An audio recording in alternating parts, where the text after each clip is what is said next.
Hi friends, नमस्कार। जय Jagannath. Odia home kitchen को आपण मानकु स्वागत।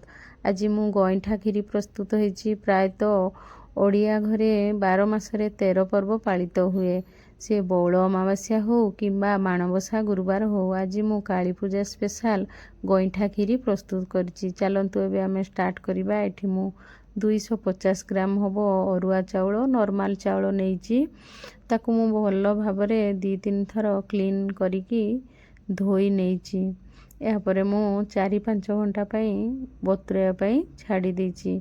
एठी मु एक कड़ाई रे 1 टीस्पून घिओ नेइची। घिओ दबा द्वारा पिठा बा जंतुणीटी आमर बहुत स्पंची ही थाए और खाइबा पई मध्य बहुत टेस्ट लागि थाए। कड़ाई रे मध्य लागि न थाए। एठी मु 1 कप खीर नेइची, हाफ कप पानी, 3 टेबल स्पून मु चीनी नेइची, स्वाद अनुसार लूण नेइची। याको मु फुटिवा पई छाड़ी देली। देखंतो एठी हमरो चाउल एबे बतुरी जाईची। ताकू मु एक ग्राइंडर जार को नेकी चिकन करिकी मु ताकू बाटी नेबी। देखंतो हल्का अल्प पानी देकी मु चिकन भाबरे ताकू बाटी नेइची। एठी खीर हमरो फुटी आसिलानी। एबे मु बाटी की रखिथिबा आण को एठी ऐड करिवि। एबे मु गैस रो फ्लेम को लो कर देइची, नहले हमरो जंतुणीटी भल भाबरे सिझिबनी। देखंतु एई टाइप रो मु चले चले जंतुणी को भल भाबरे फेंटी नेइची एवं जंतुणी एठी हमरो पूरा परफेक्ट भाबरे सिझी जाईची। देखंतु एई टाइप रो मु बारंबार चलेबा द्वारा जंतुणी हमरो भल भाबरे पूरा सिझी जाईची। एठी हमरो जंतुणी पूरा रेडी ही गला।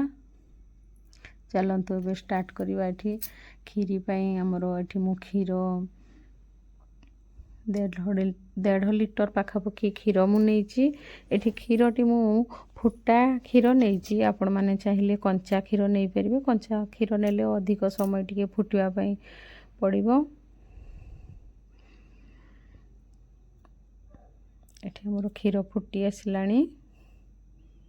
एठी मु गुजराती गुंड को ऐड करिवे। एबे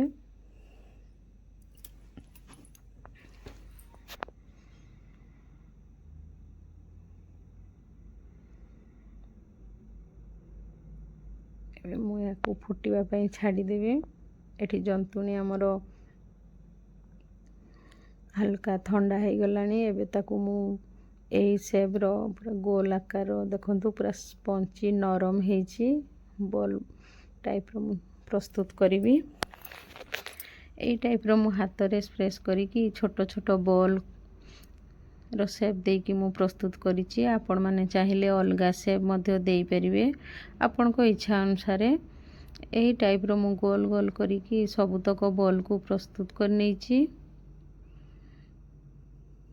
देखंतु एटी हमरो केते सुंदर हेची। एई टाइप रो थरे आपण माने घरे प्रस्तुत करंतु।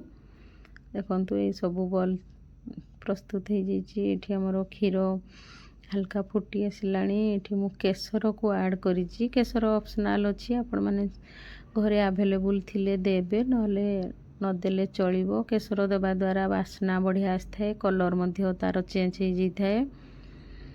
एठी चीनी मु 100 ग्राम होबो देइची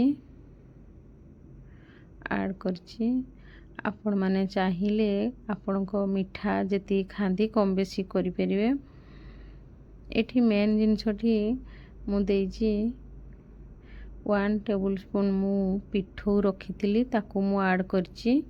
पिठौ देबा द्वारा खीरी टिके हल्का बहलिया हे दैथाय, जहा पानी चिया लागि न थाए। खीरी रो टेस्ट आहुरी बढ़िया लागि थाए। एठी मु ड्राई फ्रूट्स काजू पिस्ता आलमंड को नेइची। ग्रेटर साहाଯ୍ୟ रे भल भाबरे ग्रेट कर नेइची।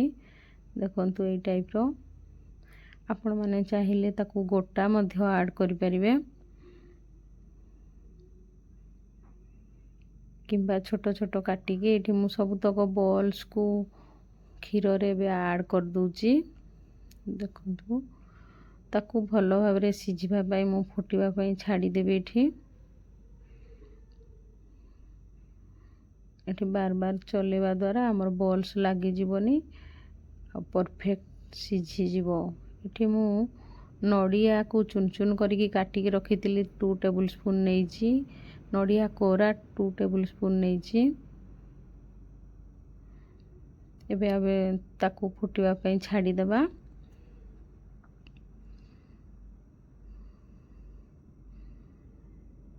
ବାରମ୍ବାର ଚଲେଇବା ପାଇଁ ପଡ଼ିବ, ଯେହେତୁ ଆମର ପିଠଉ ମୁଁ ଦେଇଥିଲି, ନହେଲେ ତଳେ ଲାଗିଯିବ। ଏଠି ଆମର କ୍ଷୀରି ଫୁଟି ଆସିଲାଣି ଦେଖନ୍ତୁ। ଏବେ ମୁଁ ଏଠି ଡ୍ରାଏ ଫ୍ରୁଟ୍ସ ଆଡ଼୍ କରିଦେଇଛି।